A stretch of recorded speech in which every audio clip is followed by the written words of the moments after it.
One more. I feel like that clap was lame. Hey guys, welcome back to another episode of the Safari Pedals Show. I'm your host, Abby. If this is your first time here, welcome to the Crazy Wild Safari Pedals podcast zoo thing bandwagon. It's great to have you all on board. Travis Ference, who is an awesome mixer and who also has a poppin' YouTube channel as well, is going to be on the show. We're going to be diving into a plethora of topics, from his approach to mixing, career insights, what it takes to do this thing called music and audio for the long haul, and a lot of awesome little tidbits in between. So, with that said, let's just cut to the chase. Let's do the thing and cut to the episode. So, without further ado, guys, please give a very warm Safari welcome to Travis Ference. Welcome to the show. What's up? Happy to be here. Dude, so stoked to have you on. Before we dive into all the good stuff, let's start with who you are, what you do, and we'll take it from there. Oh man, let's keep it short. So based in Los Angeles, been here for like 20 years. Now I'm just a freelance mixer. I started Capitol Studios as a runner, doing the dirty work, picking up the food, setting up the sessions. Amazing experience, amazing studio. And then just kind of bounced around, worked for a few producers after that. And then for the last 7 years, just been fully independent, mostly mixing. I have a few engineering clients, but mixing kind of lets me have the family balance that I like, and I like to be nerdy by myself in a room. So that's my story so far. We'll see where it goes from here. That's awesome. I want to first go back to the very beginning.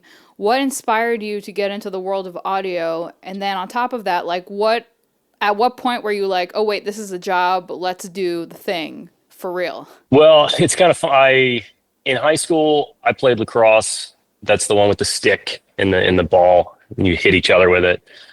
And I was probably going to go to college. Not that I was like amazing, but I thought I could play in college. And then I got injured and missed a season. And during that downtime, I ended up just recording myself and my buddy. We started a little band. I had like a 16-track recorder. And I got the bug. And then when I figured out that that's something that it's rumored you could make money doing, and rumor has it, I went to school for that. I guess I'm a little blessed in the fact that I kind of knew what I really wanted to do before college. I feel like so many people go to college and then they're like, no, that's not what I want to do. So I got to really dive into my passion earlier, so I feel fortunate for that. On that note, before we pop the camera on, we briefly touched on the content landscape in music, and that a lot of the music content is about plugins and settings and magical mix fairies and compressors. And you said a line that stuck out to me, diving into the things that matter. So over the course of your career, what have you learned that you want to highlight? Guys, these are the things that actually matter for your career. Let's put some more focus on that. Well, let's see. I would have a very different answer to that question 3 months ago than I do now. For anybody that most people probably don't know, my studio burnt down in the LA fires, and I've continued to work. I just had a newborn, and so I lost all the gear I had for my entire career. Nothing survived. And so I realized that it was harder to get a mix done, but that I didn't really, after 20 years of experience, didn't need the stuff, and I still believe that having a great room is one of the most important things you can have. Everybody wants to buy their first analog compressor or buy the next cool plug-in bundle, but you really don't need any of that. You need to be able to hear what you're doing, and then you have to understand what you're hearing. On top of that, another thing that's super important is that you have to have your own aesthetic, especially now. There's so many people that are making great music and doing cool mixes that if you're a copycat or you're just kind of vanilla and plain, you're going to hit a ceiling in your life until you figure out what your kind of identity is. And that goes for a producer as well. A lot of people learn by, doing sound-alike tracks for libraries or just mashing things together. But once you take all the things you've learned and you put them together into you realize that you don't need that compressor or you don't need the things. And that's really what I've kind of learned over the last couple months is I lost everything, pulled out my old laptop. Obviously I didn't lose the plugins, but I had a hard time wrapping my head around what I was hearing after I lost the studio. But then I realized that it was still me. I was still doing the mix that I thought was right. And the clients were reacting the way that they used to. And I worked with new clients during this fire period as well as past clients. And the process was the same as it was when I had my studio and as it's been. And so I think it's just really important, people get caught up in the stuff, and the stuff doesn't matter. It's you and it's your abilities more so than the stuff. I love how you said that it's really about obviously the room and what you're hearing, but developing an aesthetic and like having an essence as a professional. Like at what point in your career did you really feel like, me as Travis, the mixer, I have this aesthetic and I kind of know who I am sonically? I think, I don't know. I don't know if I've gotten there. I think it takes a long time. I've talked about this on my podcast a little bit, where I feel like there's kind of 3 stages to a music career, and hopefully I can remember them off the top of my head after doing so many social posts about it. But like when you start out, you kind of overdo everything, and you're like, I just got Decapitator, and you just crank it, punish, and everything's distorted beyond belief, and you kind of ruin a lot of stuff. But that's okay, because you're learning what everything is, and you're also working with bands that are learning their stuff. Like they're getting their new guitar pedal or their new drum kit, and everybody's kind of like overdoing it together, and they're expecting each other to overdo it. Like the things I used to do when I started mixing, like I would never do now. Like I would take so many liberties, and now I would never do that. But you make the product better for those younger artists, because they don't know how to make a production.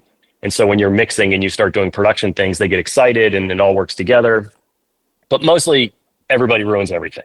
But that's fine, because you're learning, right? And then you start to realize that as you get better, you're working with more talented artists, more talented producers, people that have gone through that phase. They've kind of cemented their vision, and they're giving you things that they already really love. And so then you start hitting this as a mixer. You start hitting this wall where all the notes are make it sound like the rough mix, make it sound like the rough mix, make it sound like the rough mix. And then it's super frustrating, because you're like, I can't do anything. And so then you kind of get real basic and boring. And you just like take it, you match the rough mix and you add your 5% and you send it in, and everybody loves it. But that's what those people want. That's where they are in their career, right? At that time.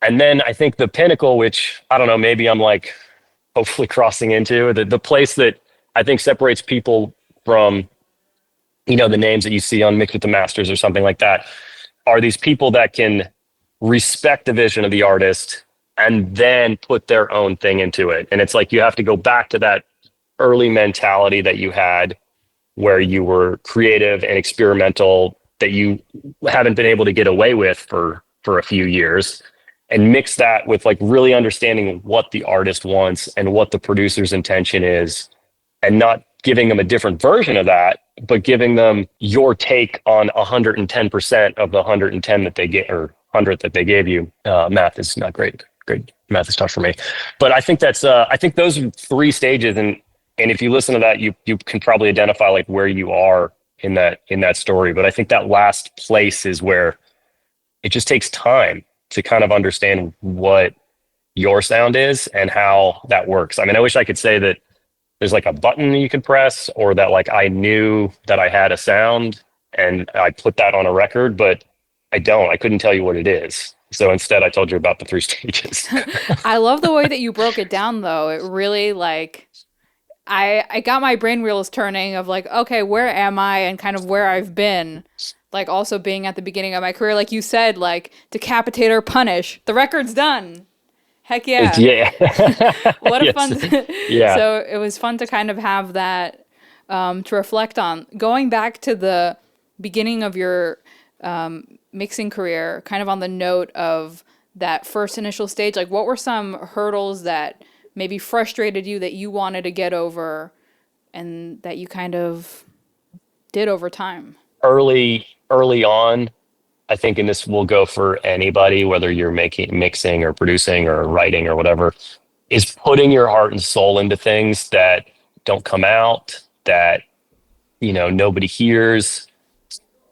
because everybody's growing and everybody's trying to figure out, you know, how to market their music or how to market themselves as a producer. So you do a lot of work that you pour your heart and soul into that kind of goes nowhere, you know. And particularly from the mixing chair, so many younger artists would get a song mixed and then never put the song out. And I don't know if that's because they ultimately didn't think it was good or they went in a different direction. I think that's kind of the frustration of when you're early and you're working with people that are early in their career, there's a lot of lane changes. And so because of that, some of the things you do that you might think are really cool get lost in the shuffle. And I know that was frustrating. I definitely did some songs that I thought were pretty dope that are on my hard drive and presumably the artist, but that's it. You have to go down all the roads and figure out what you like. I mean, you know, when I first came to LA, I was working at Capitol Studios, which is like the day to day there is like jazz bands and like film scores and stuff like that. And there was like a chunk of time where I was like, I want to be a scoring stage engineer. Like I want to record film scores. That would be awesome. Even though I moved to LA wanting to record rock bands.